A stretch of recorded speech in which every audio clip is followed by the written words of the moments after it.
Yo, what's up, leveli 2 Underground UG katsojat, mitä teille kuuluu? Tervetuloa taas uuteen lähetykseen. Nyt jo kakkososio menossa, toka päivä ja toka video.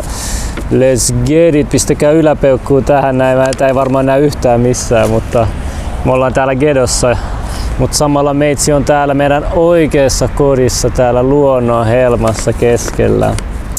Ja mennään suoraan asioihin, eikö se ole muuten hieno kansikuva? Välillä muuten kevieli oikeasti laittaa tollanen kansikuva toi lähetyksiin. Ei, mutta mennään kohta leveliasioihin myös ja vähän myös ihan vähäsen myös ehkä politiikkaankin katsotaan. Mutta haluaisin vaan nyt tuoda ainakin pari asiaa esille. Ekan mä haluan kertoa yksi asia, mitä mulla unohtui kertoa tuossa eilisessä videossa, on empatia. Et miten tärkeää on saada oma empatiaa nostettua ja mitä kaikkea tulee huomaamaan, kun empatian saa nostettua. Me kaikki välitetään meidän läheisistämme, mutta välitetäänkö me kaikista muistakin samalla tavalla kuin meidän läheisistämme? Eläimistä, ötököistä, tuntemattomista ihmisistä. Ne on ne tärkeät asiat, mitä pitää myös muistaa näyttää empatiaa ja välittää. Et yksi mun lempiasioista on nykyään on aina päivässä mulla on tietynlaiset rutiinit ja aina tiettyyn aikaan mä menen tiettyyn paikkaan ja mä ruokin lintuja. Ja se on niin siisti juttu, kun sä näet, sä ruokit lintuja ja ne linnut tunnistaa sut heti, ihan sama mikä asu sulla on, mikä väestömäärä siinä sun vieressä on, ne heti tunnistaa sut ja lentää sun luo ja sit sä heität niille auringonkukan siemeniä ja sitten sieltä ottaa sekä puluille että pikkulinnuille ja pulut on todella fiksuja ja ihmekään, että Nikola Teslallahan kasvatti puluja. Ne on todella mystisiä lintuja ja tosi fiksuja myös. Ja sitten ne pikkulinnut oli hauska nähdä tänään justiinsa emo otti niitä auringonkukan siemeniä ja antoi sen poikasilleen, ne seurasi sitä.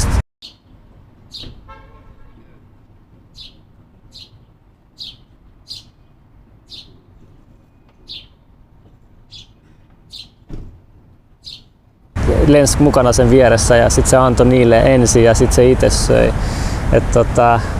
Miettikää sille vau, että hito siistiä, että mä pääsen periaatteessa ruokkiin lapsilintuja. Ja siitä tulee ihan omanlainen semmoinen jumalallinen sellainen tunne.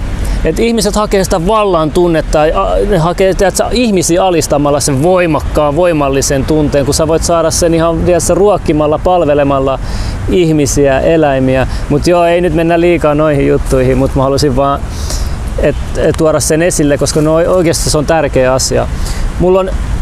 Mun empatiakyky on niinku sillä tasolla, että kun mä kävelen tuolla kadulla metsäpolkuja pitkin, niin mä katson, että mä vahingossa tallo muurahaisia.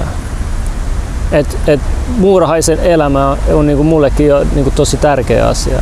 Välillä mä katson muurahaiset, ne kantaa jotain, niillä on kova duuni menossa, mieti joku vaan holtittomasti kävelee ja talloo sen plöts ja sit siinä se loppu sen duuni sitten. Ja ihan niitä on ihan mielenkiintoista seurata, että ei se koko aina kerro kaikkea. Et ihan sama minkä kokoinen elävä öljy on, niin se on pyhä olento. Se on Jumalan luoma pyhä olento. Mutta joo. Sitten mä halusin tuoda esille, tuodaan tää leveli-juttu tässä esille, kun tästä on nyt tullut kommentteja. Eli mä tsekkasin ton eilisen videon kommentteja ja sitten tähän on laitettu, että mulla on tässä tällainen paperi tulostettuna, niin Markus Karinen on kirjoittanut, leveli oli silloin mielenkiintoinen, kun siellä oli vain Slim Milja Junnu. Ei mitään kolmatta pyörää, en jaksa valittaa, mutta kolmas henkilö ei sovi sinne yhtään. Ei sit yhtään PS. Hyvä, että tää kanava, jota rupean seuraa jatkossa, sydän 11 tykkäystä. No ensinnäkin kiitos Markus Karinen ja mun oma mielipide tähän on se, että ensinnäkin mä haluan, että ihmiset arvostaa ja muistaa Tapsan, että ilman sitä tämä leveli ei olisi todellakaan tässä pisteessä ja samanlainen mitä se nytten on, koska Tapsa tuli jo hyvin alussa mukaan auttamaan leveli visuaalisessa jutussa, produktiossa on tullut monia hyviä asioita esille. Se oli todella tärkeässä roolissa korona-aikoihin ja muina aikoina. Ja sen työ on ollut todella tärkeää, että niitä asioita ei saa koskaan unohtaa. Ja Tapsa on ottanut nyt tietynlaisen linjan, se on ottanut täysin tietenkin tämmöisen NATO-Amerikka-linjan, mikä ei ole monelle seuraajille mieleen, toisille se taas on, mutta mä ymmärrän sen, kato linnut tykkää musta, no ei, mutta ne myös päästelee välillä varoitusääniäkin, että jos ne näkee jotain tuntemattomia täällä metsässä. Toi taisi olla kyllä varoitusääni. Kun mä huomaan sen, kun kissoja ulkoilutaan, niin aina kun ne näkee ne kissat, ne linnut, ne päästään vähän ton kaltaisen varoitusäänen. Mutta sekin on jännä siisti niin oppii luonnosta koko ajan uusia asioita. Muurahaispesätkin aina, oliko se etelään päin ne puusta ne on aina. Ja miten ne edes pystyy niin tiedostamaan, missä on etelä ilman kompassia muurahaiset kollektiivisesti. Aika mielenkiintoisia juttuja. Miten ne niin kommunikoi keskenään, rakentaa niitä tunneliverkostoja pesissä. Ja nehän on ihan superfiksuja, vaikka niillä ei ole varmaan edes aivoja, mitä me voidaan nähdä ihmissilmällä. Mutta se on se, taas jotkut sanoo, että se on se resonanssi kollektiivinen, mikä ohjaa niitä muurahaisia. Mutta ihan sama ja myös ehkä meitä ihmisiäkin. Niin, mutta anyway, palataan siihen Tapsaan, niin sen taustat on kuitenkin armeijatausta, sillä on aika vahva armeijatausta, niin totta kai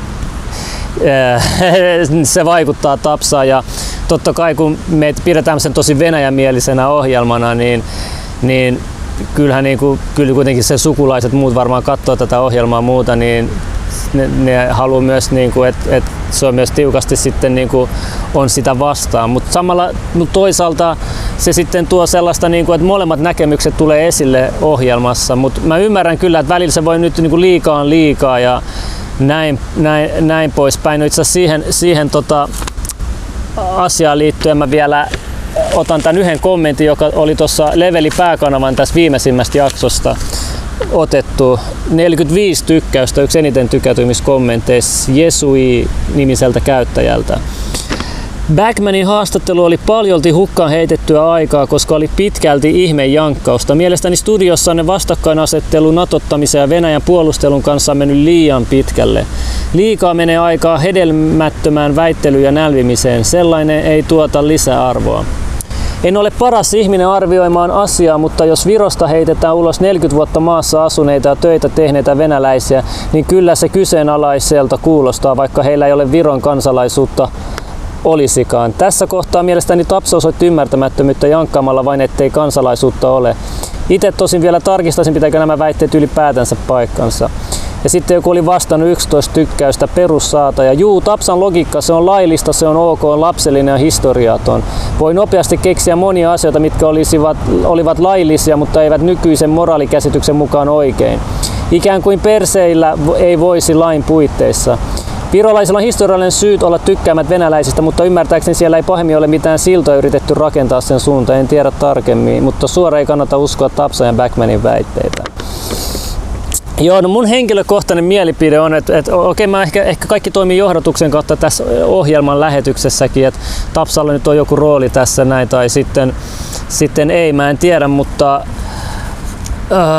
no ainakin se nyt meni trendaavia, saa aika samanlaiset näyttökerrat kuin edellinen jakso, ja sitä jaksoa katsoo sellaisetkin, jotka on niinku vihaa leveliä ja muuta. En mä tiedä, onko tässä enemmän haittaa vai hyötyä nyt, mutta mun oma rehellinen henkilökohtainen mielipide on se, että tuossa nyt on liikaa, että en mä jaksa joka jakso aina NATO-Ukraina. Kyllä niin kuin jengi voi itse ottaa selvää vähän enemmän asioista tälle, mutta en mä jaksa niin kuin viimekin lähetys 4 tuntia NATO-Ukraina, mikä tää on NATO-Venäjä. Niin kuin mä haluan pitää saada kaikkea muutakin siihen. Mulla jäi hyvin lyhyeksi se mun osuus, 1 tunti ja mulla oli vaikka mitä. Ja se ongelma on siinä, kun on 3 henkilöä, niin sit mulla ei ole ainakaan tarpeeksi tilaa siinä tuoda kaikki asioita esille. Mä olisin pureutua vähän syvemmin noihin eri salaliittojuttuihin, mutta sitten tuossakin viime jaksossa mulla jäi niin vähän aikaa, mä joudun pikakelaan niin monta juttua ja mulla jäi niin monta juttua välistä ja se vaikutti aika paljon tuohon noihin mun uutisosuuksiin ja sitten hän meni tosi myöhäiseksi. Mutta joo, toi on vähän tollasta aina välillä, ei pysty aina täysin kontrolloida kaikkea.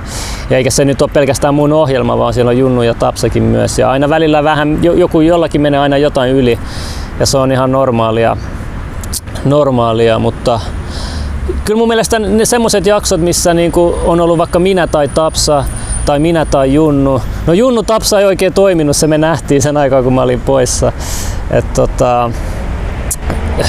Mikä mun idea ehkä olisi ihan kaikella, niin kuin mä tykkään jokaisesta meidän juontajista ja leveli produktiossa mukana olevista, mutta mun mielestä ehkä se mikä formaatti mitä voisi kokeilla olisi, että Tapsa olisi vaikka joka toinen lähetys tai jotain tällaista, tai sillä olisi oma ohjelma ja välillä voisi tulla meidänkin, tai jotenkin, että jotenkin saataisiin sitä tasapainoa, niin se olisi mun mielestä hyvä juttu. Mä en tiedä, pitäisikö pitää jonkinlainen äänestys tuosta jatkosta, että miten me tehdään se.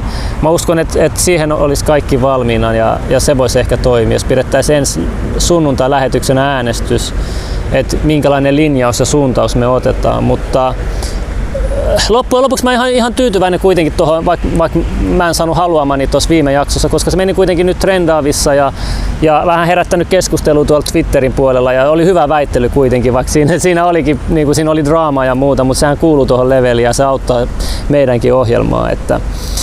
Mutta mä otin ainakin nyt vastaan noita teidän kommentteja tuohon asiaan liittyen ja kerron vähän omaa mielipidettäni asiaan. Ja sekin yksi juttu, mikä mulle unohtui oikein, niin kuin mä en unohtui ja ei, mutta ei ollut aikaa käydä läpi. Niin ja vielä se, että Tapsassa ehkä se vähän on ongelmallista, että kun se lyttää kaikki salaliittojutut, se heti siinä videon alussa, missä Alex Jones puhui tuosta Peter Nygårdin kantasoluhoitojutuista, niin sit Tapsa oli vaan, mitä tää keksii tällaisia muuta, kun se on ihan todista. Tässä on video, kattokaa, te voitte etsiä tämmöisen videon, missä Peter Nygård puhuu noille mustille naisille sen jonkun rikkaan ystävän kanssa, että ne vois lahjoittaa niiden kantasolut sille ja saada rahaa siitä. A billionaire Peter Nygård offers black woman money for stem cells and DNA. Täällä se on, voitte käydä katsoa Google-hausta, YouTube-hausta vaikka, kunhan se ei ole sensuroitu, mutta mä löysin sen ihan sellaisena. Katsotaan, mä ehkä laitan seuraavaan lähetykseen sitten ton. Niin sit kun joku lyttää tollasen, kun ei sä oot perehtynyt asiaan, niin vähän triggeröi. Ja sitten joo, mä haluan puhua, että täällä Suomessakin on myös asioita paljon, mistä haluaisi vähän pureutua paremmin ja syvällisemmin, mutta se voi olla vaarallista. Tehän tiedätte vaikka Venäjällä, että on sellainen, että yleensä tämmöiset salamurhat tehdään aina silleen, että jengi putoilee ikkunasta. Niin täällä Suomessa ne on yleensä auto-onnettomuuksia. Että jos katsotte vaikka Niinistön vaimoa hyvällä säällä, auto-onnettomuus, tai tietää ehkä vähän liikaa asioita, en tiedä, tai liittyykö se nykyiseen vaimonsa, mä en tiedä, tai oli se sitten Loiri vaimo auto-onnettomuus. Mä en tiedä, mutta tuntuu, että nämä auto-onnettomuudet on sellainen Suomen versio näistä Venäjän ikkunalta pudonneista henkilöiden versio, mä en tiedä, mutta täälläkin tapahtuu niin isoja juttuja, että oli ne virkamiesten autokuljettajatkin tapettiin ja Anneli Auer-keissit ja sitten tuossa avausjaksossa, missä mä olin, niin parisen viikkoa sitten, että 3 poliisijohtajan kuolema 4 kuukauden sisällä ihmetyttää kansaa Suomessa, muistakaa. Ja sen tapaushan liittyi siihen, että noi poliisijohtajat, jotka oli jo lähellä eläkeikää, poliisiylitarkastaja, yksi niistä Jouni Välkin ja sitten 3 muuta, niin kun ihminen eläköityy, niin haluaa tehdä vielä se oikean asian ja ei ole niin paljon menetettävää, niin sitten ne lähtee tutkimaan. Ne oli halunnut tutkia rahanpesua ja sitten salaiseksi luokiteltavia asiakirjoja, jotka koski jättimäisen rahanpesua ajanjaksolta 1999-2007, jotka olisi toimitettava sisäministeriöön, niin kummasti 3 poliisijohtajan kuolema 4 kuukauden sisällä sitten tapahtui. Että täällä Suomessa kyllä tarvittaessa, jos halutaan jostain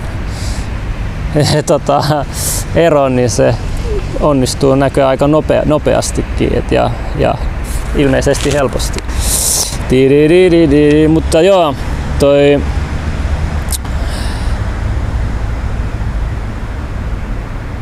mitä mä haluaisin vielä puhua on... Okei, no tässä on kyllä paljon kaikkea, mutta mä en nyt ehdi tässä videossa. Mutta se mikä mua ehkä eniten ärsyttää, että täällä ei länsimaissa tuntuu, että lapsista ei välitetä ollenkaan. Et niinku toi Sound of Freedom -elokuvan lyttäys, mä en voi uskoa, miten valtamedia ei puhu mitään lapsikaupasta, ei uutisoi niistä, ei pistä sitä prioriteettina samalla lailla kuin joku oleton mitätön rasismi tai äärioikeisto. Ja sitten annetaan vapaasti vaan lapsia seksuaalisoida ja tuhota niiden aivot. Ja kun ne, jotka on kuullut johonkin uskontoon tai ymmärtää henkistä näkökulmia ja chakroja ja muita, tiedättekö te, kun puhutaan elämänpuusta? Se elämänpuu on tässä näin. Kato, tässä on puita muiden joukossa, mutta tässä meidän keho on elämänpuu. Ja mikä se kielletty hedelmä, mikä ei ole ikinä kuvattu, mikä se hedelmä on, voisi olla? Voisiko se kielletty hedelmä olla jossain täällä näin? Ja tää meidän keho on se elämänpuu. Mä en tiedä, nyt mennään esoteerisiin juttuihin, mutta sitä voi pohtia, että mitä se elämänpuu symboloi ja mitä se kielletty hedelmä symboloi. Ja mikä meidän alin chakra, mihin se liittyy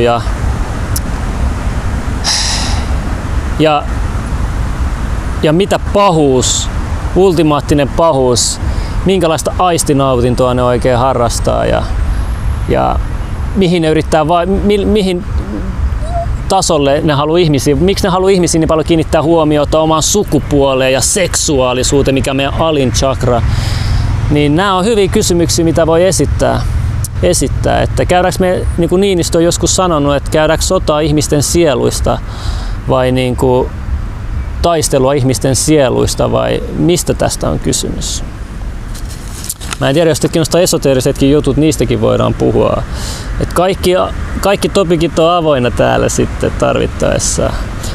Täällä on niin sekavaa porukkaa, että mä oikein niin tiedän mitä jengi haluaa kuulla, mutta täältä nyt tulee vähän kaikenlaista. Mutta mä haluan kuitenkin sanoa, että Suomi on oikeasti hyvä paikka asua. Arvostakaa sitä, että täällä on maailman puhtain ilma oikeasti. Täällä on maailman puhtain ilma. Kesällä tää on niinku paratiisi ja täällä on moni hyvin yhteiskunnallisestikin. Täällä kuitenkin pidetään huolta ihmisistä ja täällä on hyvät kauppavalikoimat verrattuna muihin maihin. Ja silloin kun käy jossain toisessa maassa ja tulee takaisin Suomeen, niin arvostaa monia asioita kyllä täällä Suomessa. Mutta se syy, miksi me tehdään tätä duunia, ainakin miksi mä teen, niin on se, että mä haluan jatkossa pitää Suomen hyvänä maana. Ja mä haluan, että tänne tulee mitään monikansallisia yrityksiä, vie meidän arvokkaat luonnonvarat ja käyttää hyväksi meidän Afrikkaakin vanhempaa kaivoslakia ja yrittää märättää ja tuhota Suomessa syntyviä ja asuvia lapsia ja kaikkea tollasta, niin tää on se, mikä niinku mua huolestuttaa ja tää on se niinku yksi isoimmista motivaattoreista niinku jatkaa näitä hommia, mutta tällaista tällä kertaa, jos tulee jotain kysymyksiä, niin voitte laittaa tulille, mutta mä yritän koko ajan parantaa näitä videoita. Ehkä seuraavaksi mä teen sivuttain näitä ja sitten yritän saada näitä tekstejä ja videoita tähän kesken kaiken näytille. Niin kuin Anonkin videoissa. Mä en siis kopioi Anoa, mulla on ihan erilainen tyyli, mutta kuitenkin mä sain tän motivaation aloittaa Anolta, mielenkiintoinen rimmaus. Ja mä oon miettinyt muuten paljon suomalaisia sanontoja, no niitä tulee tosi paljon mun päähän ja niissä on paljon viisautta, kun lähtee niinku jokaista analysoimaan ja tutkimaan. Ja suomalaiset sanonnat on tosi mielenkiintoinen juttu. Todella mielenkiintoinen juttu. Mutta joo, jatketaan tästä. Pistäkää yläpeukkuu, kiitos ja kuitti. Ja nähdään ainakin seuraavassa videossa täällä tai sitten Leveli-kanavalla. Peace out.